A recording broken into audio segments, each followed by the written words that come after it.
Welcome to AI Evening News. Here are today's top stories from the world of AI. Here are today's main stories from the world of AI. Amazon Web Services has announced an upcoming service called Claude Platform on AWS.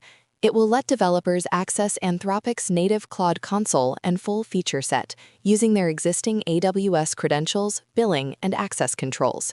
No separate contracts or accounts will be needed. Google parent Alphabet has announced plans to invest up to $40 billion in Anthropic. The first $10 billion in cash is being invested at a valuation of around $350 billion. The remaining $30 billion is contingent on performance milestones. As part of the deal, Google Cloud will deliver 5 gigawatts of TPU computing power over 5 years. This comes just days after Amazon announced up to $25 billion in additional investment in the company. Google co-founder Sergey Brin has assembled a dedicated strike team within DeepMind to close the gap with Anthropic's Claude on coding tasks. The team is led by Sebastian Bourgeot, who previously ran Gemini pre-training, with DeepMind CTO Qoder Kavukcuoglu also directly involved.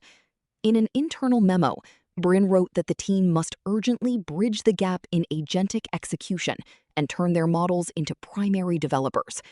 Reports suggest Anthropic uses AI for nearly all its own coding, while Google currently sits at around 50%. DeepSeek has announced a permanent price cut on API input cache hits across all models, reducing them to 1/10 of the original price. For the V4 Flash model, the cache hit price drops from 0.2 yuan to 0.02 yuan. The V4 Pro model also gets an additional limited-time 75% discount through May 5th. Qoder has launched a limited-time offer, halving its ultimate tier billing multiplier from 1.6x to 0.8x. The discount applies automatically to Pro, Pro Plus, and Ultra subscriptions. It works across all Qoder environments, including the IDE, JetBrains plugin, and CLI. That's today's AI Evening News. If you found this useful, hit subscribe so you catch tomorrow's briefing.